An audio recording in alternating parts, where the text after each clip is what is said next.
জান্নাতের আমি ধারণা দিতেছি, ধারণা। ডেলি 70 বার কাপড় চেঞ্জ করবে। এখন কয়বার করি? কয়বার? কয়বার? সবাই ডেলি চেঞ্জ করে না। কেউ একটা দিয়া 2 দিনও চালায়, ঠিক না? 3 দিনও চালায়, ঠিক না? ডেলি 70 বার কাপড় চেঞ্জ হবে। কয়বার? এই সুতার কাপড় না, আল্লাহ নূর দিয়া বানাবে, নূর দিয়া, আলো দিয়া না। লাইটেরও কিন্তু আলো আছে, কিন্তু এটার ভিতরে পাওয়ার আছে, পাওয়ার। গরম লাগে কিন্তু, ঠিক না? নূরের ভিতরে কোনো কি নাই, পাওয়ার নাই। নূর মিষ্টি, এই জন্য সূর্যের আলোতে গরম লাগে, আর চাঁদের আলোতে, চাঁদ নূর দিয়া বানানো, নূর, নূর দিয়া পোশাক বানাবে, কোনো ওজন হবে না। জান্নাতে কোনো দর্জি নাই, আল্লাহ কুদরত দিয়া ডেলি 70 জোড়া পাঠাবে, কুদরত দিয়া বানাবে, দর্জি দিয়া না। জান্নাতে কোনো ওয়াশিং মেশিন নাই, 1 ডে ইউজ। যেটা আজকে পড়ছে এটা আর কালকে পড়বে না, জীবনে কোনো দিন পড়বে না, কালকে আবার নতুন। জান্নাতে পুরান কাপড় রাখার কোনো আলমারি নাই। আজকের যেরকম এই ইউনিয়নে প্রত্যেকের বাড়ির আলমারি ভরা শুধু পুরান কাপড় দিয়া, ঠিক না? জান্নাতে কোনো পুরান কাপড় থাকবে না, ডেলি নতুন। মা বোনরা ডেলি 70 বার লেহেঙ্গা চেঞ্জ করবে, লেহেঙ্গা। দুনিয়ার এই মেক্সি শেক্সি না, লেহেঙ্গা। লেহেঙ্গা চিনেন? চিনেন না? চিনেন? আরেকটা কইলে চিনবেন হয়তো, ডায়ানা ড্রেস চিনেন? ডায়ানা ড্রেস, ওইটাই লেহেঙ্গা। ডেলি 70 বার চেঞ্জ করবে। 3 কিলোমিটার ঘের হবে, 3 কিলোমিটার ঘের লেহেঙ্গা,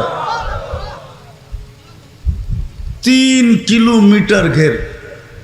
আল্লাহ আলোর সুতা দিয়া, নূরের সুতা দিয়া বানাবে, ডেলি 70 বার চেঞ্জ করবে। মা বোনরা 120 ফিট লম্বা হবে, চুলটিও 120 ফিট লম্বা হবে। আমরাও 120 ফিট লম্বা হব, আরো 9টা গুণ হবে। ইসুফ আলাইহিস ইসলামের মতো রূপ হবে, ঈসা আলাইহিস ইসলামের মতো বয়স হবে, মুসা আলাইহিস ইসলামের মতো শক্তি হবে, আমাদের নবীজির মতো আখলাক হবে, দাউদ আলাইহিস ইসলামের মতো সিঙ্গার হবে, সিঙ্গার। চিনো? তোমরা তো সারা রাত্র গান শুনতে শুনতে কাটায় দাও, ঠিক না? অথচ তুমি দাউদ আলাইহিস ইসলামের মতো সিঙ্গার হবে জান্নাতে। তোমার আওয়াজ হবে দাউদ আলাইহিস ইসলামের মতো। বলবা দাউদ আলাইহিস ইসলামের আওয়াজ কিরকম ছিল? উনি যখন জবুর পড়তেন তো পাহাড় পর্যন্ত ডান্স করত, পাহাড়। সমুদ্রের মাছ বাহির হয়ে চলে আসতো, পাখি পর্যন্ত থেমে যেত। তামায়ালাতিল আশজার, গাছ পর্যন্ত ডান্স করত। এরকম সিঙ্গার বানাবে তোমাকে। কওয়াত মিয়াত রাজুল, 100 পুরুষের যৌবন শক্তি দিবে। যুবকরা ভাবতেছে একটা লই তো পেরেশান, 100 হইলে কি অবস্থা হইব, ঠিক না? কি একটা লই তো 14 তারিখে যে দৌড়াদৌড়ি করো তোমরা, ঠিক না? কি হ্যাঁ, স্যাক খাইতে খাইতে খাইতে খাইতে এখন তো কোন দিন যে আবার আন্দোলন শুরু করো, ঠিক না? হ্যাঁ, ওইখানে সমস্যা নাই, ওইখানে ডেলি 100 বার ব্যবহার করবে। কতবার? কতবার? 100 বার। 14 তারিখ ডেলি 100 বার হবে। কয়বার? 14 তারিখ হবে ডেলি 100 বার। একটু পরপরই ভিডিও কল আসবে আর ডাকবে, তাল ইলাইয়া, আমার কাছে আয়। আগেরটা আর কি দেখছস, তার পরেরটা আমি দেখ, আমারে আল্লাহ কি বানায় রাখছে, জলদি আয়। এইখানে তো বন্ধুর কাছ থেকে বাইক লইয়া দৌড় দাও, ঠিক না? আইসে রে ব্রিজে রে হেনে, ঠিক না? ব্রিজ চিনো না? চিনো না? ওইখানে বন্ধুরতে বাইক নিতে হবে না, আল্লাহ বাইক বানায় রাখছে, সুপার বাইক। সাহাবা জিজ্ঞাসা করছে, আফিল জান্নাতি খাইলা, ইয়া রাসূলুল্লাহ, জান্নাতে কি ঘোড়া আছে? তো আল্লাহ রসুল বলছে আছে, ওয়ালাহু আজনিহাতান, দুইটা ডানাও আছে, ইয়ারকাবুর রাকিব ওয়া ইউসিরু হাইসু ইয়াশা, চড়বে আর চোখের পলকে যে নেমে যাবে। এইখানে তো হুন্ডা একলা চালাইলে একভাবে চালায়, আর পিছে যদি চার্জার বহা থাকে তাহলে তো কোনো কথাই নেই, ঠিক না? হ্যাঁ, ওইখানে এরকম বসা থাকবে, এই দুনিয়াটার মতো না। হাঁটু পর্যন্ত বানাইছে মুস্ক দিয়া, কোমর পর্যন্ত বানাইছেন আম্বার দিয়া, কাঠ পর্যন্ত বানাইছেন জাফরান দিয়া, উপরের চেহারাটা বানাইছেন হোয়াইট কাফুর দিয়া। 120 ফিট লম্বা, চুলটিও 120 ফিট লম্বা, 3 কিলোমিটারের ঘেরে লেহেঙ্গা পড়া থাকবে আর খালি তোমার সামনে ঘুরাইতে থাকবে। আল্লাহর রসুল থুতুর বর্ণনা দিছেন, থুতু। লাউ বাসাগা সাবআতি আবহুর লাসারা আদবা, শ্বাস সমুদ্রে থুতু দিলে পানিগুলা মধুর মতো মিষ্টি হবে। বলো যুবক, চোখ বন্ধ করে একটু ভাবো, ওই ঠোঁটটা তোমার ঠোঁটের লগে লাগলে কেমন মজা হবে। হ্যাঁ, লাগায়া ছেড়া দিবা মনে হয়, ঠিক না? আরে হুজুররা পাইলেই তো 2-3 বছরের ভিতরে ছাড়বো না, তুমি কই থেকে ছাড়বা? ও তো 2-3 বছর কাটা যাবে, খালি ঠোঁট লাগাই রেখে দিবে। আল্লাহ বানায় রাখছে পায়ের রূপ। আল্লাহর রসুল বলছে, লাউ কাশাফা সাকাইহি লাগাবা দাউউশ শামস, যদি পাও খোলা দেয় সূর্য চিরদিনের জন্য আলো হারায় ফেলবে। আঙ্গুলের পুরের রূপ বলছে আল্লাহর রসুল, যদি দুনিয়ার উপরে এরকম ধরে, লতানাওয়ারাতিদ দুনিয়া কুল্লা, সারাটা দুনিয়া টর্চ লাইট মারলে যেরকম ফকফকে হয়ে যায় এরকম ফকফকে হয়ে যাবে। তাহলে চেহারার রূপ কিরকম? পুরা শরীরের রূপ কিরকম? এই জন্যই তো হাদিসে আছে যে সবার শেষে জান্নাতে যাবে, ওর পরে আর কেউ যাবে না। ও যখন জান্নাতের হুর দেখবে তো 40 বছর খালি তাকায়া থাকবে, রূপ দেখা হারায়া যাবে। তারপরে ওর গালে মুখা মাইরা হুর বলবে, খালি দেখবি আর কোনো কাহিনী নাই ভিতরে, চল তোরে কামরায় খুলে দেখাই কি কাহিনী আছে। আল্লাহ বানায় রাখছে তোমার জন্য। ডেলি 100 বার 24-14 তারিখ হবে। জুরদুন মুরদুন মুখালুন, মোষ থাকবে না, দাড়ি থাকবে না, চোখে সুরমা লাগানো থাকবে। ডেলি 70 হাজার আইটেম খাবে। আছে এখানে কিছু ছেলে পেলে আছে, গুলশানে যায় বুপে খাইতে যায়, বুপে। কেননা বাপ প্রবাস থেকে টাকা পাঠায়, বাইক কিনা নিছে, বন্ধু করে লয়া কইছে চল যাই বুপে খায়া আসি, ঠিক না? কয় আইটেম আছে গুলশানের বুপে? আরে বলো না কয় আইটেম? 100-100 নইলে 200। আল্লাহ তোমাকে বুপে খাওয়াবে 70 হাজার আইটেম। জান্নাতে কোনো পেশাব নাই, লা ইয়াবুলুন ওয়ালা ইয়াতাগাওয়াতুন, কোনো পায়খানা নাই। খাবে ডেকুর দিবে। দুনিয়াতে যত দামি খাওয়া খায় তত বেশি দুর্গন্ধ হয়, বিশ্বাস হয় না?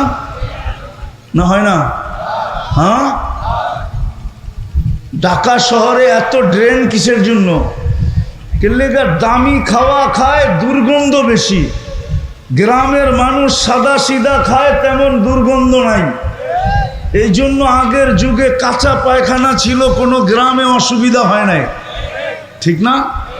যত দামি খাওয়া তত দুর্গন্ধ, কিন্তু ওইখানে যত খাবে তত সুগ্রাণ হবে, সুগ্রাণ হয়ে বেড়ে যাবে। ডেলি 70 হাজার আইটেম খাবে। জান্নাতে কোনো থুতু নাই, নাকে কোনো সর্দি নাই, সর্দি হবে না, থুতু হবে না। থুকবে তো সুগ্রাম থুকবে, সুগ্রাম, সুগ্রাম বাহির হবে।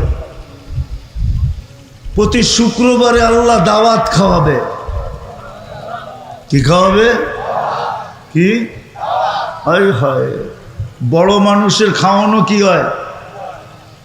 বড় মানুষের আইটেমও বেশি হয়, ঠিক না? সত্য তো? আল্লাহ প্রতি শুক্রবারে দাওয়াত খাওয়াবে। কত কোটি আইটেম হবে আল্লাহ জানে। কুদরত দিয়ে পাক করবে। মহিলা আলাদা, পুরুষ আলাদা। খাওয়া শেষ, আল্লাহ কাপড় পরাবে। কি এরকম কাপড় জীবনে দেখে নাই। এরকম কাপড় পরাবে আল্লাহ, সুগ্রাম লাগায় দিবে। সর্বশেষ 6 দিন 2 ভাবে পান করবে, হয়তো নিজের হাতে নাইলে খাদেমের হাতে। যেদিন আল্লাহ দাওয়াত খাওয়াবে, সাকাহুম রাব্বুহুম শারাবান তাহুরা, আল্লাহ নিজে শারাবান তাহুরা পান করায় দিবে। সবাই তো আমরা জান্নাত চাই, ঠিক না? কে কে চান দেখি? পাক্কা? নামান নামান।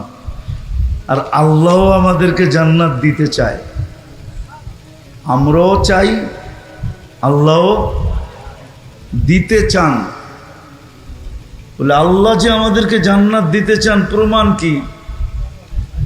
যদি আল্লাহ জান্নাত দিতে না চাইতেন, তাহলে নিজে কেন আমাদেরকে পছন্দ করা মুসলমানের ঘরে জন্ম দিলেন? মুসলমানের ঘরে জন্ম দেওয়া মানি এটা আল্লাহর পছন্দে, কিন্তু আল্লাহর ইচ্ছায়, আল্লাহর চাওয়ায়, আল্লাহর পছন্দে। এটাও বলতে পারি যে আল্লাহর নির্বাচন। আল্লাহ আমাদেরকে মুসলমানের ঘরে নির্বাচিত করছেন। এটা দ্বারা বোঝা যায় আল্লাহ জান্নাত দিতে চান। নাইলে 800 কোটি মানুষের ভিতর থেকে 200 কোটি কেন মুসলমান হবে? আল্লাহ আমাদেরকে জান্নাত দিতে চান, এটা প্রথম প্রমাণ। দ্বিতীয় প্রমাণ হলো আল্লাহ আমাদেরকে জান্নাত দিতে চান। যদি দিতে না চাইতেন, তাহলে আমাদেরকে যেই নবীর উম্মত হওয়ার জন্য নবীরা পর্যন্ত চোখের পানি ঝরাইলেন। আমি 1-2টা দেখাবো। নবীরা পর্যন্ত চোখের পানি জড়াইলেন। মুসা আলাইহিস সালাম তারাদাত তাওরাত, তাওরাত কিতাবকে সরায়া দিলেন। অথচ যার কিতাবটা আল্লাহ নিজের কুদরতি হাত দিয়া লেখলেন, উনি যেই পৃষ্ঠায় উল্টান, ওই পৃষ্ঠায় আমাদের আলোচনা দেখার পরে উনি বললেন ফাতারাদাত তাওরাত, তাওরাতকে সরায়া দিয়া বললেন আল্লাহ আমাকে উম্মত বানায়া দেন।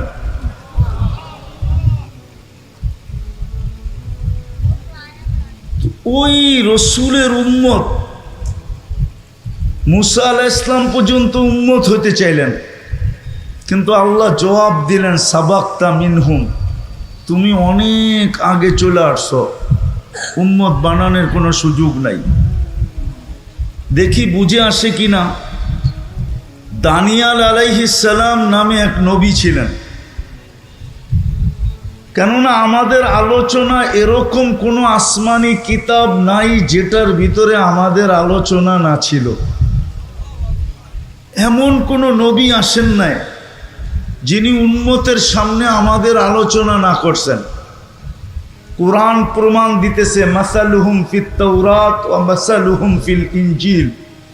আল্লাহ বুঝাইতে চাইতেছেন তোমাদের আলোচনা তাওরাতেও ছিল, তোমাদের আলোচনা জবুরেও ছিল, আমাদের আলোচনা ইনজিলেও ছিল।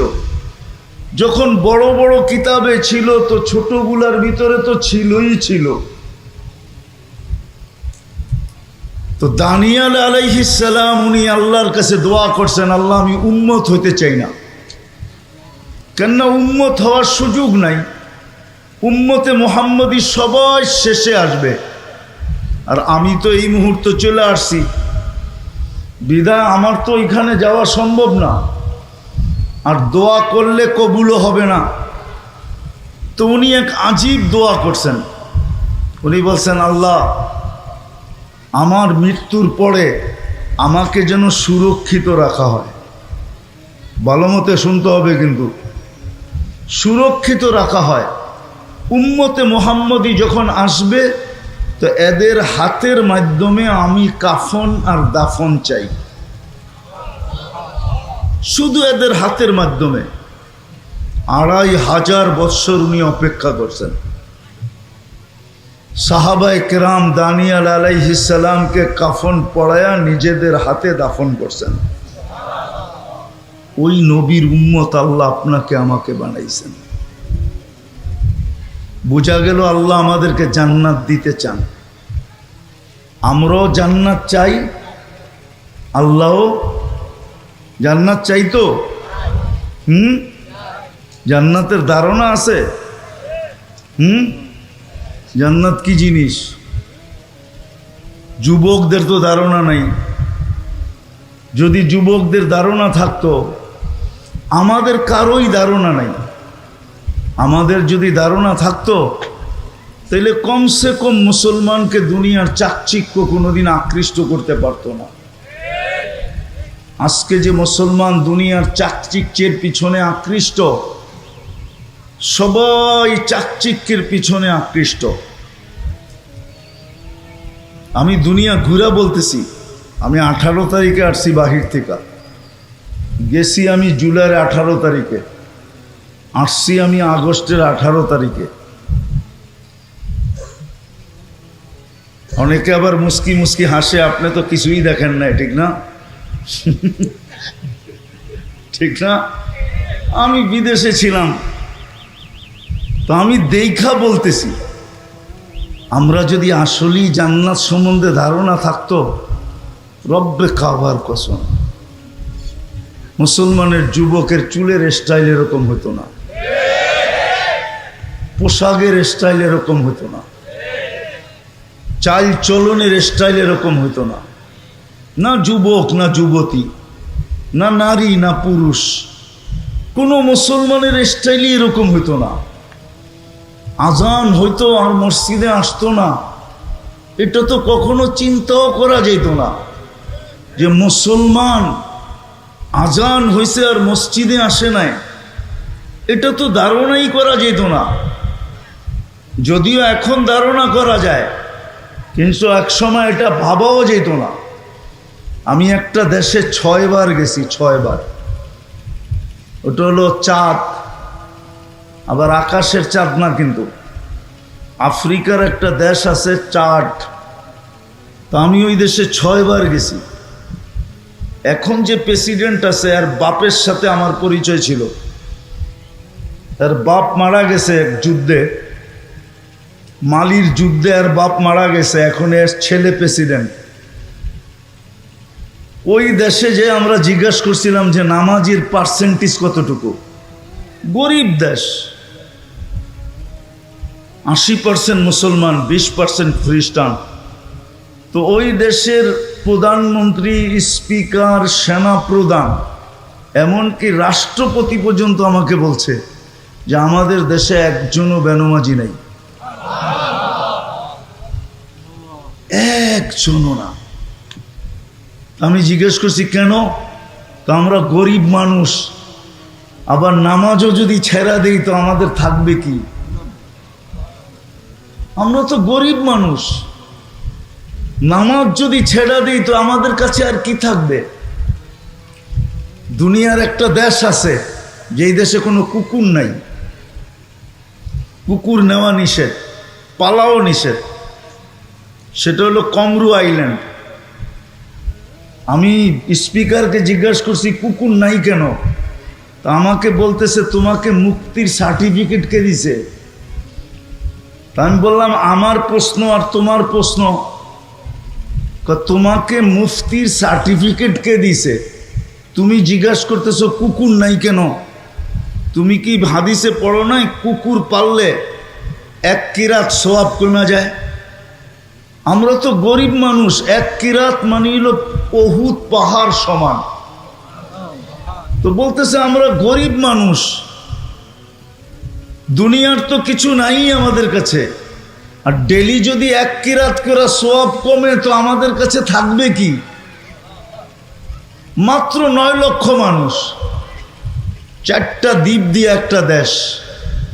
তো যেটা বুঝাইতেছিলাম, জান্নাত তো চাই কিন্তু ধারণা তো নাই, আছে? চলো দেখি যুবক, তোমাদেরকে একটু ধারণা দেই। আজকে তোমাদের মন চেঞ্জ হয় কিনা দেখি, যে জান্নাত কি জিনিস।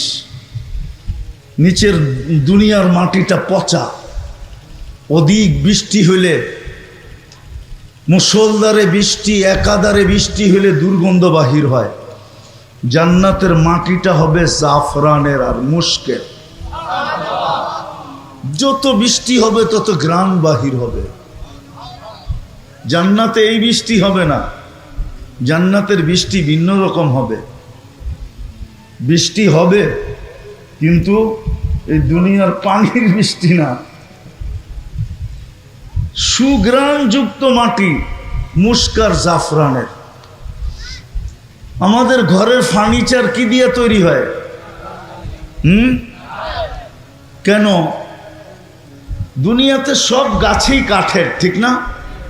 কেননা জান্নাতে কোনো গাছ কাঠের হবে না, সমস্ত গাছ হবে সোনা রূপা, জবরজুদ জমররুদ, ইয়াকুত মারজান। বলবেন সোনার গাছে আবার ফল হবে কি করে? তাইলে এখন কাঠের গাছে ফল হয় কি করে? কাঠের গাছে যদি ফল হইতে পারে তাহলে সোনার গাছেও কি ফল? তো আর সোনা হবে না। যেমন কাঠের গাছের আম কাঠ হয় না, কি হয়? আম হয়, ঠিক না?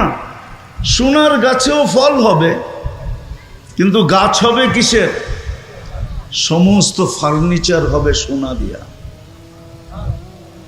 জবরজুদ জমররুদ ইয়াকুত মারজানের ফার্নিচার হবে, কোনো কাঠের ফার্নিচার নাই। এখন বাড়িগুলা কি দিয়া তৈরি? ইট। ইট তৈরি কি দিয়া? জান্নাতের বাড়িগুলো হবে সোনা রূপার ইট দিয়া। এটা লো কোয়ালিটির বাড়ি। আরো উচ্চাঙ্গের কোয়ালিটির বাড়ি হবে জবরজুদ জমররুদ ইয়াকুত মারজান মুক্তা এবং হীরার ইট দিয়া। দুনিয়ার তালাগুলা কতটুকু উঁচা? কয় ফিট? আচ্ছা 12 ফিট 15 ফিট। জান্নাতের এক এক তালার দূরত্ব হবে জমিন থেকে আকাশ পর্যন্ত। বলবেন এত বড় সিঁড়ি কেমনে বামু? ঠিক না? সিঁড়ি চড়তে হবে না? কেননা ওইখানে দুনিয়ার সিঁড়ি থাকবে না, ওইখানে সুপার অ্যাক্সেলেটার থাকবে। অ্যাক্সেলেটার চিনেন? চলন্ত সিঁড়ি। ওটা মন দিয়া চলবে, হাত দিয়া চলবে না, সুপার লিফট লাগানো থাকবে। মন দিয়া চলবে, যত তালায় যাইতে চাবে অত তালায় চোখের পলকে পৌঁছায় দিবে। মধ্যখানে যদি মনে ওঠে যে 10 তালায় যামু, দেখি 9 তালারটায় কি করে? 9 তালারটা বোঝো? মনে হয় বোঝে নাই, খালি 14 তারিখ বোঝে, আর কিচ্ছু বোঝে না। 9 তালারটা বোঝো কি? 9 তালারটা কি করে? 9 তালায় থেমে যাবে, আবার ওইটা দেখার পরে আবার 10 তালায় উঠবে।